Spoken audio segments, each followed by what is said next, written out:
Yes. Hi! Ayan. So, hi no. Naki-check ka. Kita na ko i-share. Hala, na-amaze lang gid ko ba ka ng sa ginabuhat ko ng Lord.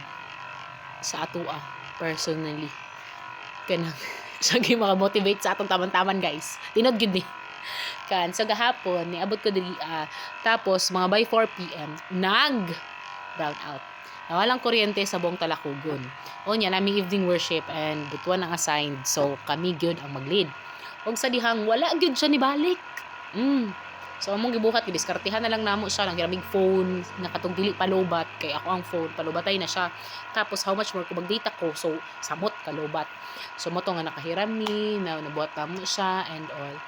Tapos mga 7 PM. So, git-git na juga ayo diri. So, ami laing buhaton. Pag man mo dinner, so, nangatulog na.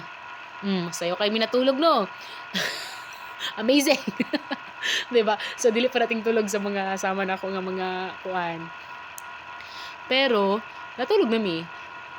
And di balik ang kuryente mga I think 3 AM. Ana, basta kaadlawon siya ni balik. So nakamata ko ato pagbalik sa kuryente.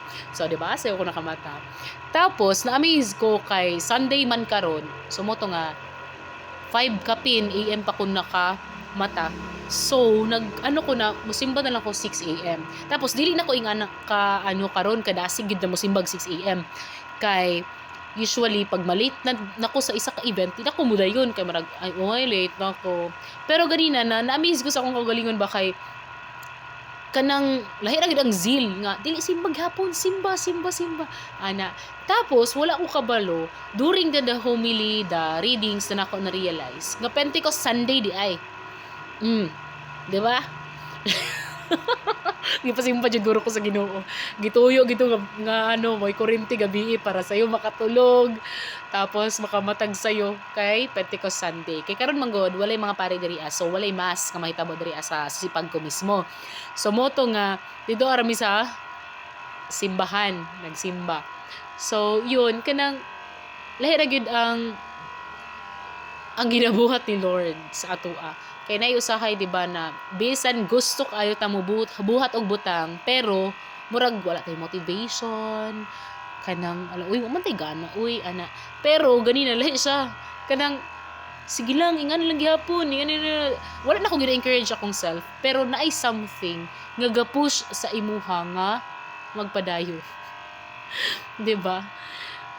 So amazing na gyud. Na-amaze gyud ko sa Lord. Na-amaze ko how He can really move even in those times nga abi gud nato nga wala galihok ang Ginoo kay wala nato nakita ang iyang ginabuhat. But despite that or bisan unsa pa man ato ang bation or ato ang own interpretation, God is really working behind the scene or bisan dili behind, He is really working in our lives and in the lives of His people. So yun, padayon sa pagtuo sa katawan. Padayon sa pagtuo sa Lord.